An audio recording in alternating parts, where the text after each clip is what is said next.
ನಮಸ್ಕಾರ, ಕರ್ನಾಟಕ ಧ್ವನಿಗೆ ಸ್ವಾಗತ. ನಾವಿವತ್ತು ಹಿಮವದ್ ಗೋಪಾಲಸ್ವಾಮಿ ಬೆಟ್ಟವನ್ನು ನೋಡ್ಕೊಂಡು ಬರೋಣ. ಕರ್ನಾಟಕದ ಅತ್ಯಂತ ಪ್ರಮುಖವಾದ ಮತ್ತು ಸುಂದರವಾದ ಒಂದು ಧಾರ್ಮಿಕ ಪ್ರಾಮುಖ್ಯತೆಯನ್ನು ಹೊಂದಿರುವಂತಹ ಪ್ರವಾಸಿ ತಾಣಗಳಲ್ಲಿ ಈ ಹಿಮವದ್ ಗೋಪಾಲಸ್ವಾಮಿ ಬೆಟ್ಟ ಒಂದು. ಚಾಮರಾಜನಗರ ಜಿಲ್ಲೆಯ ಗುಂಡ್ಲುಪೇಟೆ ತಾಲೂಕಿನಲ್ಲಿರುವಂತಹ ಈ ಬೆಟ್ಟ ಪ್ರಕೃತಿ ಪ್ರೇಮಿಗಳನ್ನು ಮತ್ತು ದೈವ ಭಕ್ತರನ್ನು ಸಮಾನವಾಗಿ ಆಕರ್ಷಣೆ ಮಾಡುತ್ತದೆ. ಸಮುದ್ರ ಮಟ್ಟದಿಂದ ಸುಮಾರು 1454 ಮೀಟರ್ ಎತ್ತರದಲ್ಲಿರುವಂತಹ ಈ ಶಿಖರ ಪಶ್ಚಿಮ ಘಟ್ಟಗಳ ಅದ್ಭುತ ಶ್ರೇಣಿಗೆ ಸೇರಿರುವಂಥದ್ದು. ಬೆಟ್ಟದ ಪ್ರಮುಖ ಆಕರ್ಷಣೆ ಅಂದರೆ ಇಲ್ಲಿ ವರ್ಷದ ಬಹುಪಾಲು ಸಮಯ ದಟ್ಟ ಮಂಜು ಆವರಿಸಿ ಇರುತ್ತೆ. ಹಿಮವದ್ ಎಂದರೆ ಮಂಜಿನಿಂದ ಆವೃತವಾಗಿದೆ ಎಂದು ಅರ್ಥ. ವರ್ಷ ಪೂರ್ತಿ ಇಲ್ಲಿ ಬೀಸುವಂತಹ ತಂಪಾದ ಗಾಳಿ ಮತ್ತು ಬೆಟ್ಟವನ್ನು ಮುತ್ತಿಕ್ಕುವಂತಹ ಬಿಳಿ ಮಂಜಿನ ರಾಶಿ ಪ್ರವಾಸಿಗರಿಗೆ ಹಿಮಾಲಯದ ಪರಿಸರದಲ್ಲಿ ವಿಹರಿಸುತ್ತಿರುವಂಥ ಅನುಭವವನ್ನು ನೀಡ್ತದೆ. ಈ ಬೆಟ್ಟದ ತುದಿಯಲ್ಲಿ ಐತಿಹಾಸಿಕ ವೇಣುಗೋಪಾಲ ಸ್ವಾಮಿ ದೇವಾಲಯ ಇದೆ. ಈ ಸುತ್ತರ ದೇವಾಲಯವನ್ನು ಕ್ರಿಸ್ತಶಕ 1315ರಲ್ಲಿ ಹೊಯ್ಸಳ ರಾಜ ಬಳ್ಳಾಲ ನಿರ್ಮಿಸಿದನೆಂಬ ಇತಿಹಾಸ ಕೂಡ ಇದೆ. ನಂತರದ ದಿನಗಳಲ್ಲಿ ಮೈಸೂರು ಒಡೆಯರು ರಾಜವಂಶಸ್ಥರು ಈ ದೇವಾಲಯವನ್ನು ಜೀರ್ಣೋದ್ಧಾರಗೊಳಿಸಿ ಧಾರ್ಮಿಕ ವಿಧಿವಿಧಾನಗಳು ಸುಗಮವಾಗಿ ನಡೆಯಲಿಕ್ಕೆ ಅನುವು ಮಾಡಿಕೊಟ್ರು ಅಂತ ಇತಿಹಾಸ ಹೇಳುತ್ತೆ. ಇಲ್ಲಿನ ಗರ್ಭಗುಡಿಯಲ್ಲಿ ಕೃಷ್ಣನು ಕಾವಲಿಂಗನಾಗಿ ಕೊಳಲನ್ನು ನುಡಿಸುತ್ತಾ ನಿಂತಿರುವ ಭಂಗಿ ವೇಣುಗೋಪಾಲ ಸ್ವಾಮಿಯ ವಿಗ್ರಹ ಇದೆ. ಈ ಕೃಷ್ಣಮೂರ್ತಿಯ ಅತ್ಯಂತ ಆಕರ್ಷಕವಾಗಿದೆ. ಭಕ್ತರಲ್ಲಿ ಭಕ್ತಿಭಾವವನ್ನು ಜಾಗೃತಗೊಳಿಸುತ್ತೆ.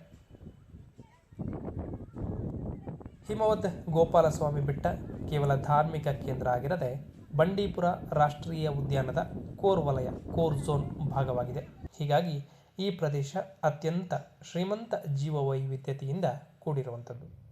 ಸುತ್ತಲೂ ಹಸಿರವನ ರಾಶಿ, ದಟ್ಟವಾದ ಕಾಡು ಮತ್ತು ಅಪರೂಪದ ವನ್ಯಜೀವಿಗಳಿಗೆ ಇದು ಆಶ್ರಯ ತಾಣವೂ ಹೌದು.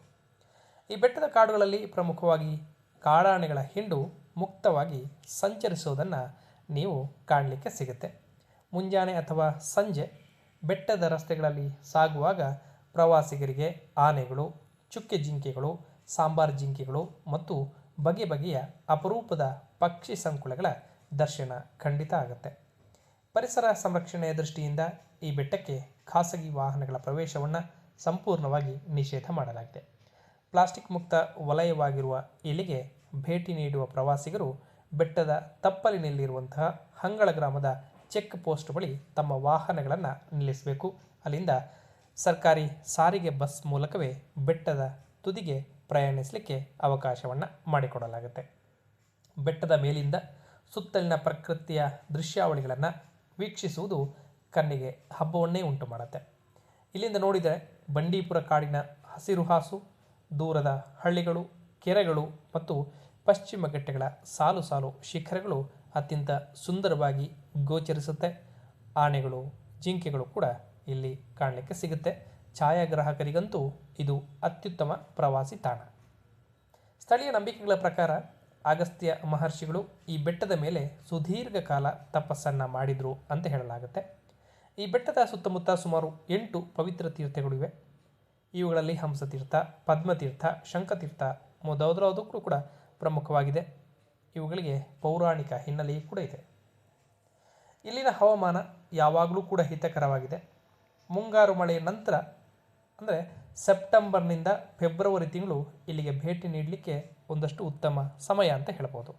ಈ ದಿನಗಳಲ್ಲಿ ಹಸಿರು ಕಂಗೊಳಿಸುತ್ತೆ. ಮಂಜಿನ ಮುಸುಕು ದಟ್ಟ ಆಗಿರೋದರಿಂದ ಪ್ರಕೃತಿಯ ಸೌಂದರ್ಯ ಇನ್ನಷ್ಟು ದುಪ್ಪಟ್ಟಾಗುತ್ತೆ. ಹಿಮವದ್ ಗೋಪಾಲಸ್ವಾಮಿ ಬೆಟ್ಟಕ್ಕೆ ಮೈಸೂರಿನಿಂದ 75 ಕಿಲೋಮೀಟರ್ ದೂರ ಆಗುತ್ತೆ. ಹಾಗೆ ನೀವು ಬೆಂಗಳೂರಿಂದ ಬರಬೇಕಾದ್ರೆ ಸುಮಾರು 220 ಕಿಲೋಮೀಟರ್ ದೂರ ಇದೆ. ಮೈಸೂರಿನಿಂದ ಊಟಿ ರಸ್ತೆಯ ರಾಷ್ಟ್ರೀಯ ಹೆದ್ದಾರಿಯಲ್ಲೇ ಸಾಗಿ ಗುಂಡ್ಲುಪೇಟೆ ತಲುಪಿ ಅಲ್ಲಿಂದ ಹಂಗಳ ಗ್ರಾಮದ ಮೂಲಕ ಸುಲಭವಾಗಿ ಈ ಬೆಟ್ಟಕ್ಕೆ ಬರಬಹುದು. ರಸ್ತೆ ಸಂಪರ್ಕ ಚೆನ್ನಾಗಿರೋದ್ರಿಂದ ನೀವು ಆರಾಮದಲ್ಲಿ ಬರಲಿಕ್ಕೆ ಸಾಧ್ಯ ಇದೆ. ಬೆಟ್ಟದ ಮೇಲೆ ವನ್ಯಜೀವಿಗಳ ಸಂಚಾರ ಇರೋದರಿಂದ ಪ್ರವಾಸಿಗರಿಗೆ ಕೆಲವು ಕಟ್ಟುನಿಟ್ಟಿನ ನಿಯಮಗಳು ಕೂಡ ಇದೆ. ಬೆಟ್ಟದ ಮೇಲೆ ತಂಗಲಿಕ್ಕೆ ಯಾರಿಗೂ ಅವಕಾಶ ಇಲ್ಲ. ಈ ಬೆಟ್ಟದ ಮೇಲೆ ಯಾವುದೇ ಹೋಟೆಲ್ ಅಥವಾ ರೆಸಾರ್ಟ್ಗಳು ಏನೂ ಇರುವುದಿಲ್ಲ. ಇಲ್ಲಿನ ನಿಶ್ಶಬ್ದ ವಾತಾವರಣ, ಹಕ್ಕಿಗಳ ಚಿಲಿಪಿಲಿ ಧ್ವನಿ ಮತ್ತು ತಂಪಾದ ಗಾಳಿ ನಗರದ ಜಂಜಾಟದಿಂದ ಬೇಸತ್ತು ಮನಸ್ಸಿಗೆ ನೆಮ್ಮದಿಯನ್ನು ನೀಡುತ್ತೆ. ಆಧ್ಯಾತ್ಮಿಕ ಚಿಂತನೆ ಮತ್ತು ಪ್ರಕೃತಿಯ ಮಡಿಲಲ್ಲಿ ಕೆಲವು ಗಂಟೆಗಳ ಕಾಲ ಕಳೆಯಲು ಬಯಸುವವರಿಗೆ ಇದು ಕರ್ನಾಟಕದ ಅತ್ಯಂತ ಯೋಗ್ಯ ಮತ್ತು ಸಾಂಸ್ಕೃತಿಕ ಮಹತ್ವದ ಪ್ರವಾಸಿ ತಾಣವಾಗಿದೆ. ಒಟ್ಟಾರಾಗಿ ಹೇಳೋದಿದ್ರೆ ಹಿಮವದ್ ಗೋಪಾಲಸ್ವಾಮಿ ಬೆಟ್ಟ ಭಕ್ತಿ ಮತ್ತು ಪ್ರಕೃತಿಯ ಅಪೂರ್ವ ಸಂಗಮ ಆಗಿದೆ. ಇಲ್ಲಿನ ದೈವಿಕ ಕಳೆ ಮತ್ತು ನಿಸರ್ಗದ ಮಾಂತ್ರಿಕ ಸೌಂದರ್ಯ ಪ್ರತಿಯೊಬ್ಬ ಸಂದರ್ಶಕನ ಮನಸ್ಸಿನಲ್ಲೂ ಕೂಡ ದೀರ್ಘಕಾಲ ಹಸಿರಾಗಿ ಉಳಿಯುವಂತಹ ಸವಿ ನೆನಪುಗಳನ್ನು ಸೃಷ್ಟಿ ಮಾಡುತ್ತೆ. ನೀವು ಕೂಡ ಈ ಹಿಮವದ್ ಗೋಪಾಲಸ್ವಾಮಿ ಬೆಟ್ಟಕ್ಕೆ ಭೇಟಿಯನ್ನು ನೀಡಬಹುದು. ಹಂಗಳ ಗ್ರಾಮಕ್ಕೆ ಬಂದರೆ ಅಲ್ಲಿಂದ KSRTC ಬಸ್ನಲ್ಲಿ ಪ್ರಯಾಣ ಮಾಡಬೇಕಾಗುತ್ತೆ. ಬೆಳಿಗ್ಗೆ ಬೇಗ ಬಂದರೆ ಇಲ್ಲಿ ಚೆನ್ನಾಗಿರೋ ವ್ಯೂ ಖಂಡಿತವಾಗ್ಲೂ ಸಿಗುತ್ತೆ.